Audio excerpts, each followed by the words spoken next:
골로새서는 진리를 분별하기 어려운 이 시대에 진리를 밝히 드러내는 빛과 같은 말씀입니다. 진리에 대한 판별식을 통하여 진리의 설명을 명확하게 하고 있습니다. 진리인지 비진리인지 판별하는 판별식은 무엇입니까?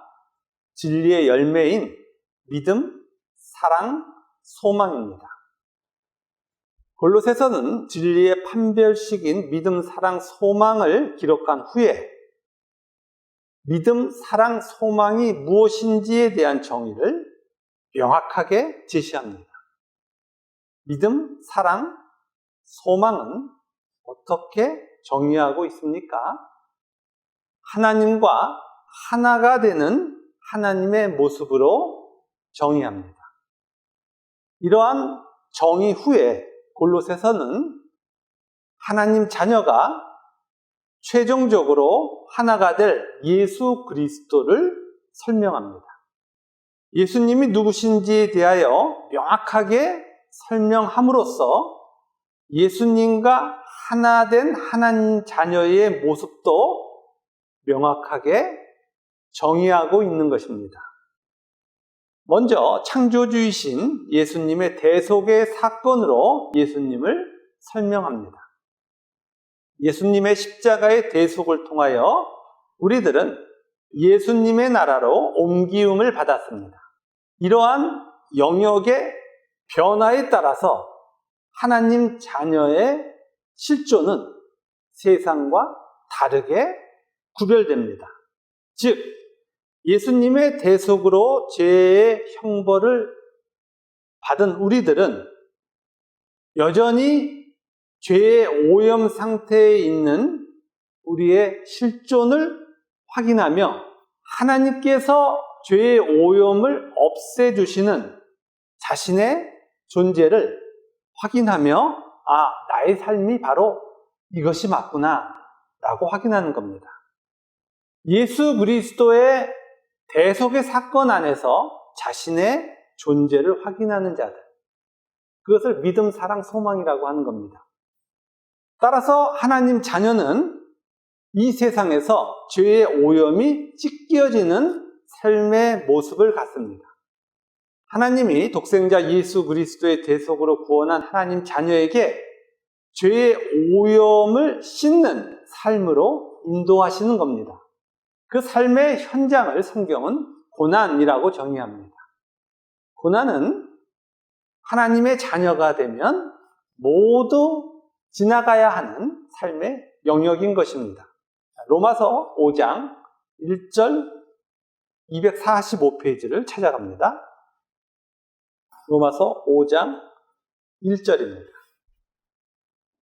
1절부터 4절까지를 함께 읽겠습니다. 그러므로 우리가 믿음으로 의롭다 하심을 받았으니 우리 주 예수 그리스도로 말미암아 하나님과 화평을 누리자. 또한 그로 말미암아 우리가 믿음으로 서 있는 이 은혜에 들어감을 얻었으며 하나님의 영광을 바라고 즐거워하느니라. 다만 이뿐 아니라 우리가 환난 중에도 즐거워하나니 이는 환난을 인내를, 인내는 연단을, 연단은 소망을 이루는 줄 알미로라. 아멘. 1절에서 하나님의 자녀들에게 믿음으로 의롭다함을 받았으니 우리 주 예수 그리스도로 말미암은 하나님과의 화평을 누리라고 말씀하고 계십니다. 역시의 화평은 하나님과 하나님 자녀의 연합을 의미합니다. 그리고 2절과 같이 하나님 자녀들은 예수 그리스도로 말미암아 믿음으로 서 있는 은혜를 얻고 하나님의 영광을 바라고 즐거워합니다. 믿음으로 의롭게 된 자들이 예수님과 동일해지는 초월적 삶을 살게 되는 것입니다. 또한 하나님의 은혜는 우리의 인생 전 영역을 덮을 것이기 때문에 우리들의 실수나 연약함으로 인하여 취소되지 않습니다. 이러한 하나님의 은혜로 인하여 우리는 비로소 하나님의 영광을 알게 되고 하나님의 영광을 바라고 즐거워하는 놀라운 일이 일어납니다. 이러한 평화와 믿음에 서 있는 우리들, 하나님의 영광을 바라고 즐거워하는 우리들의 모습은 구체적으로 3절, 4절과 같이 나타납니다. 3절에 다만 이뿐 아니라 라는 뜻은 앞에서 언급한 내용을 앞에서 언급한 것보다 더욱 구체적으로 설명하면 이란 의미입니다. 즉, 평화와 믿음으로 서 있는 것과 하나님의 영광을 바라고 즐거워하는 그 실존적 모습은 3절, 4절이라는 것입니다. 이들은 환난 가운데 즐거워합니다. 하나님의 자녀가 되면 왜 환난 가운데 즐거워합니까? 환난은 인내는 연단은 소망을 이루는 줄 알기 때문입니다. 이 모습이 믿음으로 의롭다함을 얻은 신자들의 현실입니다. 세상에 없는 초월적 모습인 거예요. 환난 가운데 즐거워하는 자들. 그렇습니다. 믿음으로 의롭다함을 얻은 신자들은 모두 환난을 지나가게 되며 이 환난 가운데 하나님이 행하시는 일들을 알고 즐거워하게 됩니다. 성경에서의 환난은 믿음이 없는 사람들의 고통과는 다른 겁니다. 오직 믿음으로 의롭다함을 신자들에게만 찾아오는 축복의 사건을 말하는 거예요. 환난이란 믿음으로 의롭다함을 얻은 신자들의 삶에 죄의 오염이 씻겨지고 비로소 예수님과 동일한 모습이 되는 과정을 말합니다. 그래서 환난 가운데 신자들은 즐거워하는 거예요. 환난이라고 하는 힘듦에 초점이 있는 게 아니고 환난을 통하여 만들어지고 있는 우리의 모습이 초점인 거예요. 우리는 이러한 환난의 의미를 알고 있기에 소망을 가지고 이 시간을 살아가는 것입니다. 환난은 오직 믿음으로 의롭다함을 얻은 하나님 자녀들에게만 찾아오는 것이라서 성경은 고난을 축복이라고 말합니다. 환난은 인내를 만들어냅니다. 인내는 무엇입니까? 참는 힘입니까? 그런 뜻 아닙니다. 인내란 하나님이 우리들을 하나님 자녀로 만드시는 시간 속에서 하나님과 떨어지지 않는 상태를 말하는 거예요. 세상 사람들도 다 참죠. 그걸 인내라고 성경은 이야기하는 게 아니고 인내는 하나님과 떨어지지 않은 상태를 이야기하는 거예요. 이러한 지속성이 인내입니다. 믿음으로 의롭다함을 얻은 신자들은 모두 우리의 죄를 없애시고 의를 만드시는 하나님의 섭리하심 안에서 하나님과 절대 떨어지지 않는 거예요. 그래서 지난 시간 우리들의 이 공고함과 어려움 속에서도 우리들이 하나님으로부터 떨어져 나가지 않았던 거예요. 이러한 신자들의 인내의 시간 속에서 비로소 연단의 모습이 나타납니다. 연단은 무엇입니까? 영어로 캐릭터를 말합니다. 영화에서 보면 어떤 인물의 모습을 캐릭터라고 말합니다.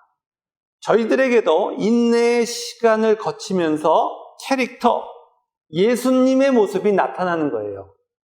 이러한 연단의 모습을 보면서 우리 모두는 내가 예수님처럼 되는 게 맞네 라는 믿음 안에서 예수님이 될 소망을 가지고 사는 겁니다.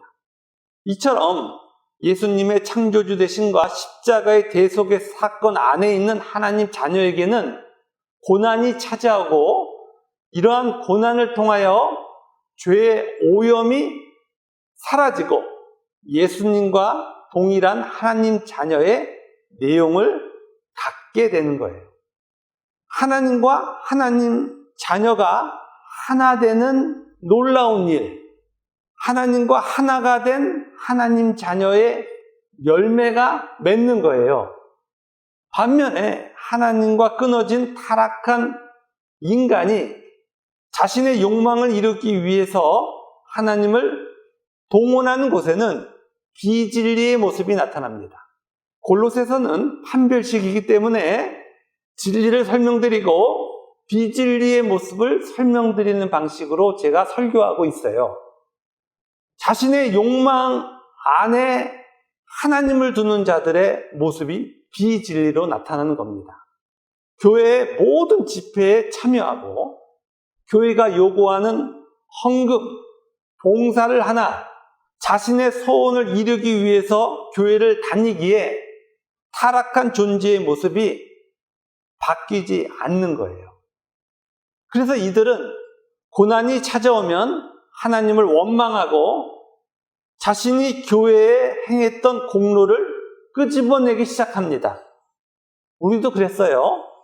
그러나 이 모습에서 그쳐버린다면, 이 모습에서 그치는 분은 하나님과 끊어진 자신의 죄의 상태를 인식하지 못한 겁니다. 우리는 거기서 더 온 거예요. 하나님의 은혜로. 비진리에 있는 자들은 하나님을 반역한 자신의 죄를 자신의 문제라고 인식하지 않는 거예요. 하나님과 하나가 되는 것이 신앙의 내용이어야 하는데 하나님과 하나가 되는 것을 신앙의 내용으로 갖지 않고 자신의 소원을 이루기 위해서 하나님을 동원한 거예요. 예수님에 대한 알매 여부가, 예수님과 하나가 된 여부가 이렇게 진리와 비진리의 차이를 만드는 거예요. 또한 하나님의 자녀는 교회의 머리 되시는 예수 그리스도와 하나가 된 교회의 몸으로서의 모습이 나타납니다. 예수님의 삶과 동일한 삶을 살기 시작합니다. 골로새서 1장 24절 함께 읽겠습니다. 나는 이제 너희를 위하여 받는 괴로움을 기뻐하고 그리스도의 남은 고난을 그의 몸된 교회를 위하여 내 육체에 채우노라. 아멘. 교회의 몸이 된 바울의 모습에 대한 기록입니다. 바울은 예수님 만나기 전에 세상의 관점에서는 기득권자였습니다. 로마의 시민이었고 자신의 민족으로부터 많은 존경을 받은 지도자였습니다. 이런 바울이 하나님의 은혜로 하나님의 자녀가 되자 당시에 탄압받던 그리스도를 위해 자신의 목숨을 내어놓았고 그리스도의 나라인 교회를 세우는 일에 자신의 인생을 쏟아부었습니다. 24절의 상황은 바울이 로마 감옥에 있는 상태입니다. 그런데 바울은 이런 힘듦 속에서 나는 교회를 위한 괴로움이 기뻐 라고 말하며 그리스도의 몸된 교회를 위해 내 육체를 채울 거야 라고 밝힙니다. 세상의 가치와 정반대인 하나님 나라에서 사는 모습입니다. 이 모습이 하나님 자녀에게 나타나는 거예요. 우리는 지난 13년 동안 교회의 몸된 모습으로 변하고 있습니다. 저는 지체들에게 봉사와 헌금을 하면 하나님의 상급이 있어 라고 단 한 번도 말씀드린 적이 없습니다. 오직 예수 그리스도의 몸이 되었기에 우리가 함께 있는 것이라고 설명드렸습니다. 그럼에도 불구하고 놀라운 일은 이러한 성경에 대한 설명을 들으신 후에도 우리의 지체들은 여전히 교회에 헌신하시고 헌금하시고 있는 겁니다. 세상에 보상도 주어지지 않는다는데 자꾸 그렇게 하는 거예요. 왜 그렇습니까? 그 이유는 교회의 몸이기 때문입니다. 물론 이런 변화는 빠르지 않습니다. 그러나 이런 변화는 세상에 존재하지 않는 초월적인 것입니다. 교회에 오셨던 분들 중에서 저의 이러한 성경에 대한 설명에 동의할 수 없다고 떠나신 분들이 많습니다. 반면에 우리는 지금 변화는 미미해 보일지 몰라도 하나님과 하나가 되는 과정을 지나가고 있습니다. 형태만 있는 교회와 다른 우리의 모습이 나타나고 있는 거예요. 어떻게 그 모습이 우리에게 나타나고 있습니까? 먼저 우리는 지체를 정죄하고 비난하지 않습니다. 예배에 참석하는 것, 헌금하는 것, 봉사하는 것 등으로 자신을 공로화시키지 않습니다. 예배드리고 봉사하고 헌금하는 것 등은 좋아서 하는 것이기 때문에 오히려 이러한 즐거움을 누리지 못한 분들을 안타까워합니다. 또한 이러한 즐거움은 우리 스스로 만들어낼 수 없는 은혜에 속한 것임을 잘 알고 있습니다.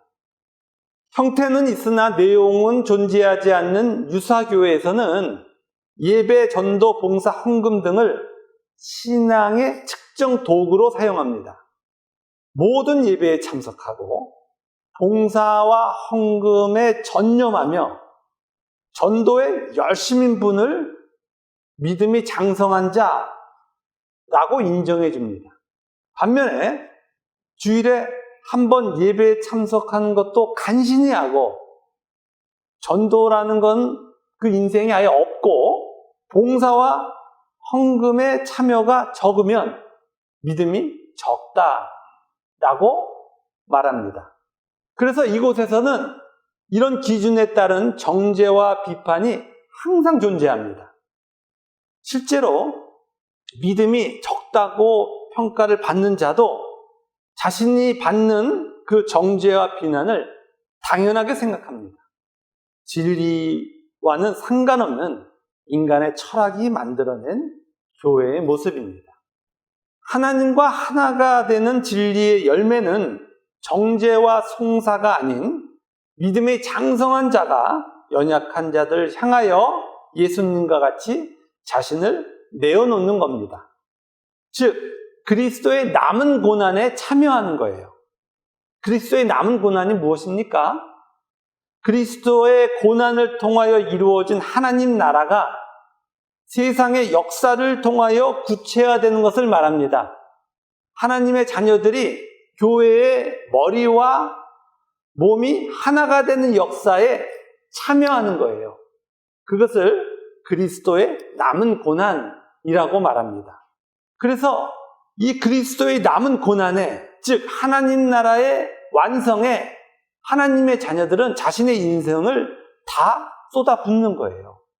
교회에 무엇을 하라고 의무를 강요하기 위해서 말씀드리는 것이 아닙니다.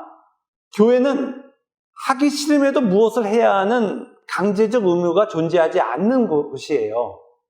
영원한 만족과 기쁨을 내용으로 하는 교회가 강제적 의무와 함께해야 할 여지는 없는 거예요. 오직 자신의 소원을 위해 교회에 자신의 어떤 원인을 제공하는 세상과 달리 하나님을 사랑하며 교회의 몸이 된 것이 좋아서 사는 자들이 있는 거예요. 그것을 진리의 열매라고 말하며 하나님 자녀에게만 맺혀지는 거예요. 골로새서 오늘 1장 25절 우리가 함께 읽겠습니다. 내가 교회의 일꾼된 것은 하나님이 너희를 위하여 내게 주신 직분을 따라 하나님의 말씀을 이루려 함이니라. 아멘. 하나님이 바울에게 교회를 위한 직분을 주셨습니다. 이러한 자들을 교회의 일꾼이라고 합니다. 그리고 이러한 교회의 일꾼을 통하여 하나님의 말씀이 이루어집니다. 교회의 몸이 된 자들은 모두 한 사람도 예외 없이 그리스도의 남은 고난에 참여하는 것이고, 그리고 하나님 나라의 완성에 참여하는 교회의 일꾼인 거예요. 성도라고 하는 우리의 존재를 교회가 완성되는 관점에서 바라봤더니 전부 뭘 하고 있다는 거예요. 그래서 그들을 일꾼이라고 부르는 거예요. 교회 일꾼을 형태적 교회에서는 헌신하는 자라고 부릅니다. 유사교회에는 이런 개념으로 일꾼이라는 개념을 사용해요. 타락한 종교성에 따라 교회라는 형태가 만들어졌기 때문입니다. 그러나 성경은 교회의 몸이 된 하나님 자녀가 자신이 교회의 몸이 된 모습을 나타낼 때 교회를 완성하는 일로 나타내기에 일꾼이라고 말하는 거예요. 자, 일꾼이 아닌 교회의 몸은 없는 거예요. 예를 들어서 팔이 부러졌습니다. 그는 팔을 이렇게 기부스 하잖아요. 그러면 팔을 제외한 모든 지체들이 팔을 살리기 위해 일하기 시작합니다. 모두가 일꾼인 거예요. 머리도 일하고 다리도 일하고 온몸이 전부 다 일하는 거예요. 단 하나도 예외가 없는 거예요. 교회는 이렇게 유기적으로 하나인 것입니다. 진리의 열매는 유기적 모습으로 나타나는 거예요. 진리의 존재가 되어 예수님과 같이 하나님 자녀로 변화하고 있다면 당연히 교회에 어떤 일을 하는 모습이 있는 거예요. 거듭 말씀드리지만 강제적 의무를 말하는 게 아닙니다. 진리의 열매를 소유한 하나님 자녀의 초월적 모습을 설명드리는 거예요. 하나님 자녀들은 거듭난 후에 고난을 통과하며 예수님의 모습을 갖게 됩니다. 이러한 과정은 한 문장으로 표현하기에는 너무나도 많은 희노애락이 있습니다. 세상과 충돌하는 하나님 자녀로의 변화이기에 주위로부터 조롱의 대상이 됩니다. 세상은 여기가 천국이야 라고 하는데 우리는 여기가 지옥이야 라고 말하면서 천국 가자고 하는 거예요. 이러한 충돌이 있고 이러한 충돌로 인하여 하나님 자녀는 세상에서 소외됩니다. 그래서 우리가 지난날 깊은 사유에 빠졌던 거예요. 하나님의 은혜로 우리는 하나님이 인도해 주신 교회로 모였고 우리의 형제를 만난 거예요. 자신의 변화와 동일한 변화 가운데 있는 하나님 나라의 형제를 만나며 하나님 자녀에게만 생기는 공의와 사랑을 공유하게 됩니다. 세상에서의 삶의 이유가 동일하고 존재의 내용도 같아지는 형제와 함께 하나님 나라의 완성을 향해 나아가는 거예요. 우리 함께 가는 길이 동일한 거예요. 하나님의 완전한 통치 아래서 과도기적 천국을 경험합니다. 진정한 마음과 기쁨으로 교회의 몸이 되어 우리는 교회의 완성에 참여하게 됩니다. 이러한 교회의 지체를 일꾼이라고 성경이 말하고 있는 거예요. 교회의 지체가 된 자들 중에 누구는 일하고 누구는 일하지 않고는 없는 거예요. 믿음이 자라나면서 우리의 모습이 교회에 모두 참여하게 되며 일꾼이 되는 거예요. 팔이 부러졌는데 아무것도 안 하려면 그 몸에서 떨어져 나가야 되는 거예요. 그런 일은 없는 거예요. 이러한 교회의 일꾼들은 자신의 공로를 갖지 않습니다. 진정한 만족으로 하나님 나라의 완성을 소망하며 하나님 나라에 참여하기 때문입니다. 하나님과 하나가 되었고 교회의 몸이 된 진리의 모습입니다. 이러한 진리의 모습의 대척점에 있는 비진리의 모습도 살펴보겠습니다. 골로새서 2장 16절, 17절 함께 읽겠습니다. 그러므로 먹고 마시는 것과 절기나 초하루나 안식일을 이유로 누구든지 너희를 비판하지 못하게 하라. 이것들은 장래일의 그림자이나 몸은 그리스도의 것이니라. 아멘. 진리는 그리스도의 몸이 된 진정한 만족으로 하나님 나라에 참여하고 있는데 비진리는 먹고 마시는 것, 절기, 초하루, 안식일 등을 도구화하여 자신의 소원을 이루려 합니다. 결혼하고 나서 제가 다닌 교회에서는 주일에는 돈 쓰지 말라고 가르쳤습니다. 거룩한 주일에 돈 쓰면 안 돼. 소비하는 행위는 옳지 못한 거야. 라고 한 거예요. 이러한 규정을 지키게 하는 것으로 신앙을 명분화시켰습니다. 주일이 거룩하다고 하는 것은 하나님이 구원하여 주셔서 거듭난 하나님의 자녀들이 세상과 달리 하나님만으로 만족한 모습을 말합니다. 세상과 구별되잖아요. 이렇게 하나님으로부터 만족한 하나님의 자녀들의 이 거룩은 모였을 때 지체가 어려운 상황에 처하면 그냥 두지 않는 거예요. 같이 가서 밥도 먹고 힘내라고 부르고 하나님의 은혜를 같이 또 이야기하며 일어서는 거예요. 세상과 구별되는 거죠. 예수님이 굳이 안식일에 고치지 않아도 되는 환자를 지체하지 않고 안식일에 고치셨어요. 하루도 넘길 수가 없는 거예요.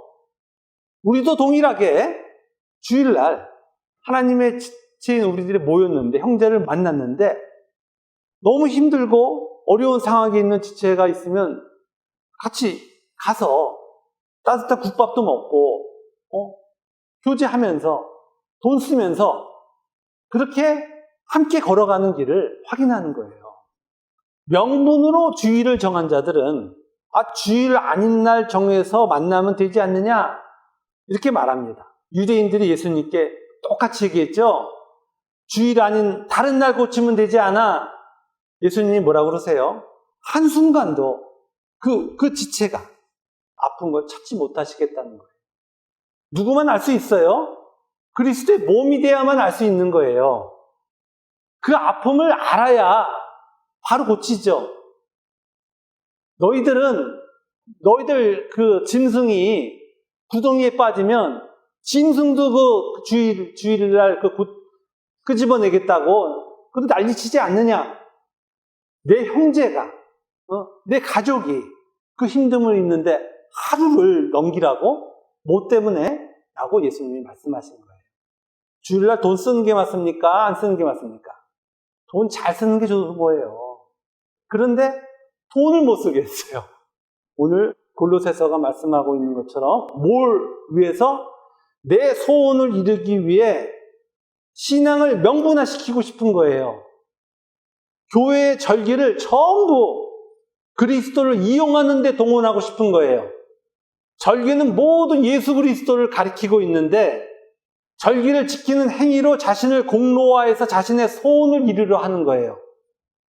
예를 들어서 그리스도의 몸인 교회는 유월절을 부활절로 대신한 후에 말씀과 성찬을 통하여 교회를 부활케 하신 예수님을 기념합니다. 예수 그리스도 안에서 부활한 교회의 지체들은 서로가 하나님을 성찬을 통하여 확인하며 교회를 허락하신 하나님께 찬양합니다. 자, 이러한 의미를 알지 못하는 곳에서는 부활절만 되면 계란 삶아서 줍니다.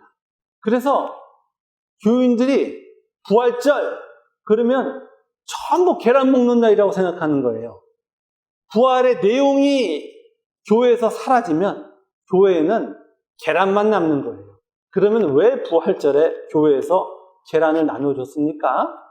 여러 가지 가설이 있어요. 근데 전부 다 틀린 거라서 굳이 제가 설명을 드리지 않겠습니다. 더군다나 계란을 통하여 부활의 이미지를 설명하는 것도 틀린 거예요. 부활은 죄인이 의인이 되는 사건이에요. 그런데 알은 부화하면 알과 동일한 개체인 병아리가 되는 거잖아요. 계란으로 부활절을 설명한 것은 틀린 거예요. 부활절에 계란 나눠주면 절대 안 되는 거예요. 왜 근데 이런 오류가 발생합니까? 자신의 행위에 근거하고 싶은 거예요. 뭔가 해야, 자신의 공로를 쌓아야, 뭔가 명분화해야 거기에 하나님께 비빌 뭐가 있는 거예요. 내가 이거 했으니까 복 주세요를 그냥 하면 안 이루어질 것 같으니까, 정한수 하나라도 떠놓고 빌고 싶으니까 이런 황당한 일들을 하는 거예요. 그럼에도 불구하고 이런 오류가 무엇인지 인식조차 못합니다. 이런 비진리는 오직 교회의 몸이 된 진리의 실체만이 아는 거예요.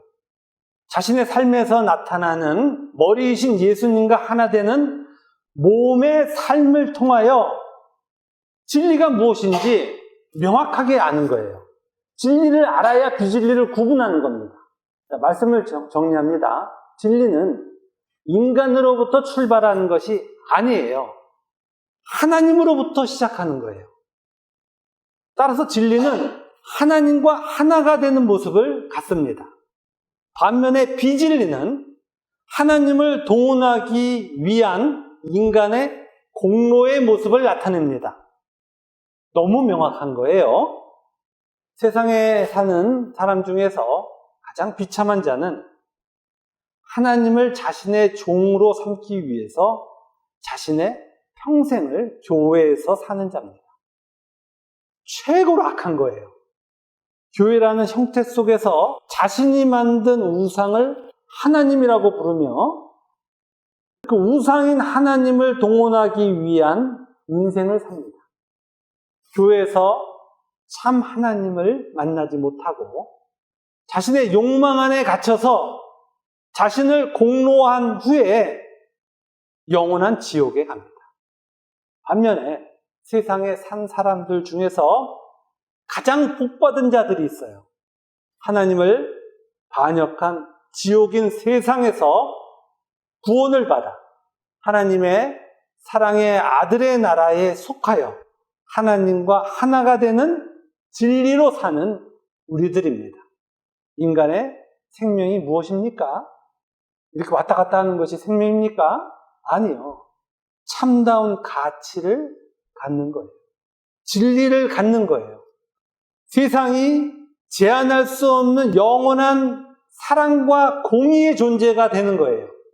우리의 시작은 예수 그리스도의 대속을 통하여 이미 그 내용이 확정이 된 거예요. 예수님의 영원하신 사랑과 공의가 바로 우리의 존재의 시작인 거예요. 그러면 존재의 시작을 영원한 사랑과 공의로 했으면 그 인생은 어떻게 되는 게 맞아요? 영원한 사랑과 공의의 존재로 변하는 게 맞잖아요. 하나님과 하나가 되는 진리의 열매들이 맺혀지는 거예요. 하나님을 사랑하고 예수 그리스도 안에서 형제된 자들을 사랑하며 그 진정한 만족을 누리며 사는 자들, 이 세상에서 완성된 하나님 나라로 가는 자들, 그들을 성경은 생명이라고 부릅니다. 우리는 참 생명이 되는 유일한 복을 누리고 있는 것입니다. 진정한 복으로 우리가 부름을 받았다는 사실 기억하시고 날마다 하나님께 감사와 찬양을 드리며 살아가시는 우리 모두가 되기를 주님의 이름으로 축원합니다.